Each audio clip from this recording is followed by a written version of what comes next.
What if I told you that that $10 healthy green smoothie you bought this morning is actually causing the exact same biological panic in your bloodstream as just chugging a can of soda? Yeah, that is a tough pill to swallow for a lot of people. Right. Because you think you're making the responsible choice. I mean, it's green, it's got kale in it.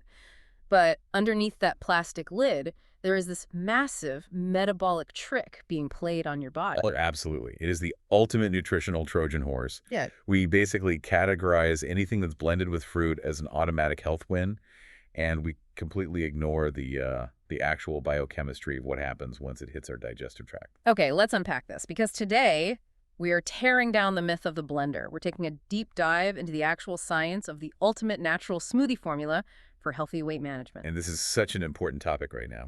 It really is. And just to be clear, our mission today isn't to sell you some miracle powder. We are going to separate true functional nutritional strategy from those, quick fix fads. Yeah. We want to show you exactly how to build a nutrient powerhouse that actually does what it claims to do, rather than secretly sabotaging your entire morning. Yeah, because the clinical data you're looking at today doesn't just offer a suggestion.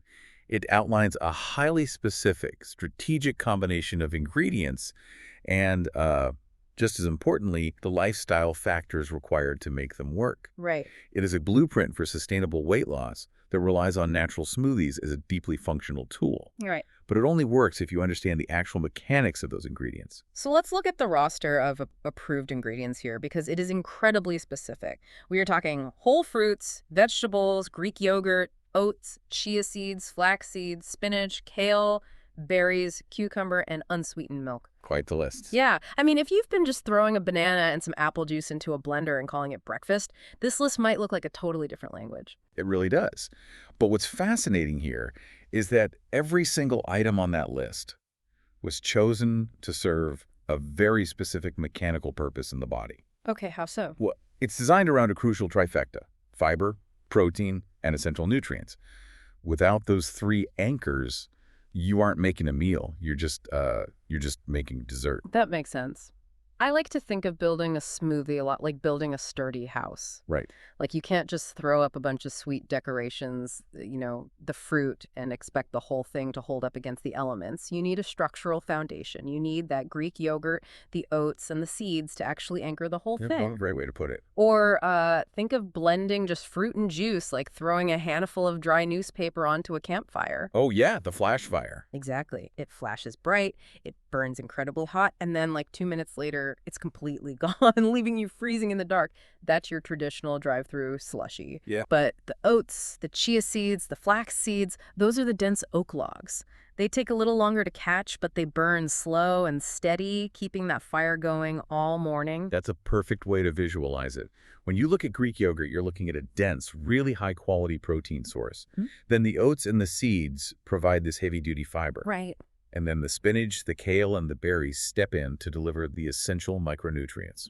It's an engineered matrix designed to fundamentally change how your body processes the drink. And honestly, the best part for you listening at home, these aren't obscure, impossibly expensive super powders that you have to special order from like the other side of the world. No, not at all. If you open your pantry right now, you probably have oats sitting right there. You probably have a cucumber or some spinach in the crisper drawer. The foundation of this biological tool is just entirely accessible. Which is exactly why this approach is sustainable. True nutritional strategy steers away from the exotic stuff. It leans heavily into the reliable, everyday whole foods that you can actually just keep stocked in your kitchen. But, having the ingredients is only step one. The real science happens after you hit blend and actually drink it. We really have to move from the what to the how. Absolutely. Because the documentation states that a properly constructed smoothie achieves three very distinct things. It increases fullness, it reduces cravings, and it provides lasting energy. And this gets right to the heart of the digestive math we were talking about. Wait, let me play devil's advocate here for a second. Sure, go ahead. Even if the ingredients are 100% natural, I'm still just drinking my breakfast. It takes me maybe 5 minutes to finish the whole glass. So how does a liquid something I don't even have to chew actually give you lasting energy? Won't my stomach just empty out in 30 minutes and leave me starving? That is the exact question people should be asking. So, if you blend an apple and some juice, our newspaper on the fire example, You are consuming really quick-burning carbohydrates. Right. Because the blender has already done the mechanical work of chewing for you, your digestive system processes that liquid sugar almost instantaneously. And that's the biological panic I mentioned earlier. Right, your blood sugar spikes aggressively, then your pancreas panics and pumps out this massive wave of insulin to pull that sugar out of your blood. Okay. And because it overcompensates, your blood sugar plummets 30 minutes later. Your body senses that crash and immediately sends out emergency signals for high-calorie, quick-energy food. Oh, wow. That's what a craving actually is. It's not a psychological weakness, it's a biological alarm bell. You know, if you've ever found yourself staring at the office vending machine at 10:30 in the morning, ready to commit a crime for a pastry, this blood sugar crash is exactly what's happening to you. Exactly. It's not a lack of willpower at all. It's literally a metabolic roller coaster you strapped yourself into at 8 a.m. Precisely. But let's look at how the approved ingredients completely hijack that process. When you add Greek yogurt, chia seeds, flax seeds, and oats to that blender, you are actively deploying fiber and protein. Okay, so the dense oak logs. Yes. And fiber, particularly the soluble fiber found in oats and chia seeds, does something just remarkable. When it meets liquid in your stomach, it expands and forms this viscous gel-like substance. Wait, really? So it's literally creating a physical barrier inside your digestive tract? Yes, exactly. It physically slows down the emptying of your stomach. The sugars from the berries and the whole fruits get trapped in that matrix. They just can't rush into your bloodstream all at once. Ah, so it turns a quick-release sugar rush into a slow, sustained drip of energy. You got it. And the protein from the Greek yogurt works in tandem with that fiber matrix. No, so. Well, protein molecules are complex. They require significant energy and time for your stomach acid and enzymes to break apart. By forcing your digestive system to work harder and longer, you flatten the curve. Right. Instead of a massive spike and a crash, you get a smooth, sustained release. That is the biological mechanism behind the lasting energy. So by building the right smoothie, you are preemptively disarming the craving before it even has a chance to form. You don't need to fight your hunger with willpower. You just need to outsmart your digestion. That is a brilliant way to phrase it. But here is where it gets really interesting, because if the mechanics of these ingredients are so foolproof, why is there an entire subculture of people who go on a smoothie kick to manage their weight, and they actually end up gaining weight or feeling completely exhausted? Well, we have to identify the hidden traps that ruin a good smoothie. Right. The most prevalent ones are added sugars, sweetened syrups, and an absolute failure to control portions. Let's talk about the store-bought smoothie for a second, because that is the trap most people fall into. Yeah, definitely. You walk into a brightly lit cafe, you see all the fresh fruit, you order the green goddess or whatever they call it, and you feel great about it. It's got spinach, it's green. But behind the counter... Exactly. Behind the counter, they are pumping heavily sweetened vanilla syrups, frozen yogurt, or highly concentrated apple juice into the blender as the base. And the moment they do that, they have actively dismantled the entire architecture of the smoothie because of the sheer volume of sugar. This overwhelms the system. Right. Remember that slow-release fiber matrix we just built? It can only handle so much. If you flood the blender with concentrated syrups or juices, the volume of simple carbohydrates completely overwhelms the fiber and protein barrier. Wow. The sugar just spills over into your bloodstream anyway. So you've taken all those wonderful, healthy whole foods, the spinach, the chia, the whole berries, and you've drowned them in the exact same fast-acting sugar found in a soda. Exactly. So you're right back to spiking your blood sugar, but now you've also consumed 300 extra calories of syrup. Yep. This is why it's so vital to prepare your smoothies at home. You have to control the environment. But, if we connect this to the bigger picture, even at home, using only the purest approved ingredients, there is another biological trick to watch out for. Portion control. Yes. The physical act of blending creates a very specific danger when it comes to portion control. Because healthy calories are still calories, right? I mean, you can't just throw 4 cups of oats, a whole tub of Greek yogurt, and half a jar of chia seeds into an industrial blender and expect to manage your weight just because the ingredients are natural. Think about the volume for a second. If I asked you to sit down and eat a large bowl of dry oats, a cup of thick yogurt, a giant handful of raw spinach, and a cup of whole berries with a spoon, it'd probably take you 20 minutes. Easily. Your jaw would get tired. Your stomach would have plenty of time to send fullness signals to your brain. I'd be stuffed halfway through, honestly. But when you pulverize all of that into a liquid, You bypass the mechanical act of chewing, and you dramatically reduce the physical volume. You can drink an entire massive pile of food in 5 minutes flat, long before your brain ever registers that you've consumed a heavy meal. So it's a concentrated calorie bomb. Yes. The blender is literally doing the chewing for you, allowing you to bypass your body's natural fullness alarms. Which is why portion control isn't just a suggestion here. It is the essential safeguard. Okay, so what does this all mean? If we navigate these traps, we build the perfect fiber matrix, we use the right oats and seeds, we skip the syrups, and we keep the portions reasonable, is that the finish line? Can I just drink this nutrient powerhouse every morning and consider my health completely optimized? The clinical reality is absolutely not. Oh, A man. smoothie is not a magic wand, and treating it like one is exactly where diet culture gets it wrong. It belongs firmly within a broader lifestyle ecosystem. Right, because we're so conditioned to look for the single miracle superfood that will just cancel out everything else we do wrong. But the source material explicitly states that sustainable weight loss comes from consistent, healthy habits. We have to combine these smoothies with nutritious meals, regular exercise, good sleep, and hydration. Let's look at the biology of why the smoothie fails without those other gears turning. Okay. We can start with sleep. This raises an important question because most people completely disconnect their sleep habits from their weight management. They treat them as two totally separate issues. But here's the catch with that blood sugar stability, right? Your body's metabolism doesn't just factory reset every morning. If your sleep is fractured, your hormones will completely override that perfect smoothie. Let's look at ghrelin and leptin. Okay, what are those? Ghrelin is the hormone that signals hunger. It tells your brain we need food. Leptin is the hormone that signals satiety. It tells your brain we are full. Got it. When you are chronically sleep deprived, your body aggressively alters the production of these two hormones. Ghrelin levels skyrocket and leptin levels plummet. So your brain is constantly blaring the hunger alarm and the fullness signal is just muted. Precisely. You could drink the most perfectly engineered, fiber-rich, protein-dense smoothie in the world.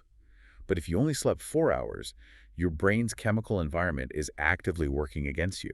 That is wild. The hormonal alarm bells are going to trigger massive cravings regardless of what's actually in your stomach. The smoothie needs the foundation of sleep to actually function as designed. Okay, and what about hydration? I feel like we constantly confuse thirst for hunger. Like we reach for a snack when we really just need a glass of water. Oh, the biological mechanism there is fascinating. The hypothalamus, which is the part of your brain that regulates both appetite and thirst, can easily misinterpret the signals. Really? Yeah.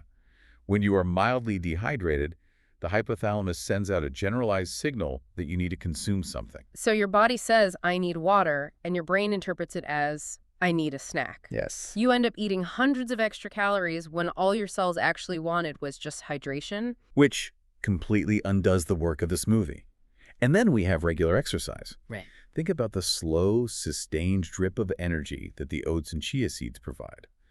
That is glycogen being steadily released into your bloodstream. If you are entirely sedentary, your body doesn't need that circulating energy, and eventually, it just stores it. But if you exercise, your muscles actively utilize that specific slow drip glycogen. The workout actually gives the energy a place to go. It's a completely synergistic relationship. A quick fix is, a 3-day juice cleanse that leaves you starving and moody. Right. A consistent healthy habit is waking up, hydrating to satisfy the hypothalamus, drinking a portion-controlled smoothie to stabilize blood sugar, utilizing that energy through movement, and regulating your hunger hormones with a solid night of sleep. If you're listening right now, I really hope this relieves some of the pressure. You don't need to find a miracle drink. You don't need a secret exotic ingredient. You just need a sustainable daily routine. The smoothie is simply a highly efficient, delicious catalyst for the rest of your day. But let's be real for a second. There is a massive psychological challenge with consistency. Oh, diet fatigue. Yes, diet fatigue is a very real thing.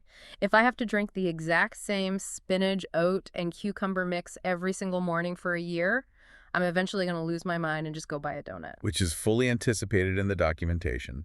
You aren't meant to drink the exact same thing every day. Experimenting with seasonal ingredients and enjoying a variety of colorful produce is actively encouraged. You know, I like to think about this like rotating your wardrobe. Okay. You don't wear a heavy wool coat in the middle of July, and you don't wear a tank top in a snowstorm. True. You change your clothes with the seasons to stay comfortable and fresh. Why wouldn't you do the exact same thing with your produce? It makes perfect sense. When strawberries are in season, use them. When they aren't, switch to a different seasonal berry, or maybe lean heavier into the cucumber and different greens. It keeps the daily habit from feeling like a chore. But it goes far deeper than just avoiding boredom. From a clinical perspective, using a variety of colorful produce is directly tied to maximizing nutrition. Because of the different nutrients. Yes, those colors aren't just for show. The pigments in fruits and vegetables are actually visible indicators of their unique phytonutrient profiles. So different colors literally mean entirely different biochemical tools for your body. Let's look at blueberries. The deep blue and purple pigments come from compounds called anthocyanins. Okay. Those anthocyanins act like microscopic garbage collectors in your bloodstream. They scavenge for free radicals and reduce cellular inflammation. That's amazing. But if you only ever eat blueberries, you completely miss out on the green tools. Exactly. If you switch to spinach or kale, you are consuming high amounts of chlorophyll. Chlorophyll interacts with your body differently. It helps oxygenate your tissues and supports liver detoxification. Wow. And if you rotate to orange vegetables, you get beta-carotene for immune support. So by intentionally rotating your seasonal ingredients and aiming for a visually colorful variety over time, you aren't just keeping your taste buds entertained. Right. You are systematically exposing your body to a much broader spectrum of these essential microscopic tools. You are enriching the entire holistic ecosystem we just spent all this time talking about. It really is a masterclass in behavioral design. The strategy engineers both the biological response to keep you full and the psychological endurance to keep you interested month after month. So let's quickly retrace our steps here. It all starts with stepping away from the simple fruit slushy and building a true structural foundation. Right, the fiber and protein. We use Greek yogurt, oats, and chia seeds to create that fiber matrix that slows down digestion and stops the mid-morning blood sugar crash. We learn to treat store-bought drinks like the sugar bombs they are, and to strictly control our portions because blending bypasses our natural fullness alarms. We also saw how the perfect smoothie is entirely useless if your hunger hormones are hijacked by poor sleep, or if dehydration is tricking your brain into feeling hungry. Exactly. It requires a holistic machine of movement and rest. And finally, we rotate our produce wardrobe using those colorful seasonal ingredients to scavenge free radicals, oxygenate our blood, and just keep the habit fresh. Perfect summary. But there is a fascinating tension here that we need to address before we go. There is. Because even if you build the absolute perfect smoothie, you are still drinking your meal. Right. And this brings up a really profound question about the psychology of eating. We know the smoothie provides the physical fiber, the protein, and the lasting energy of a complete meal. Yeah. But the physical act of chewing the 20 minutes it takes to sit down and physically break down food provides immense psychological satisfaction to the brain. Right. Your stomach might be completely full of oats and chia seeds, but does your brain actually realize you've eaten a meal if your jaw never moved? Bridging that gap, finding ways to balance physical fullness with the deeply ingrained psychological need to chew and experience the ritual of a meal, be the next true frontier in building sustainable health habits. That is absolutely something to chew on, and yes, the pun is fully intended there. Next time you fire up the blender or find yourself staring down a craving at the vending machine, remember that you have the tools to outsmart your own digestion. Keep questioning the quick fixes, experiment with those seasonal colors, and most importantly, respect the biology of your own habits. Thanks for joining us and enjoy your next deep dive into learning.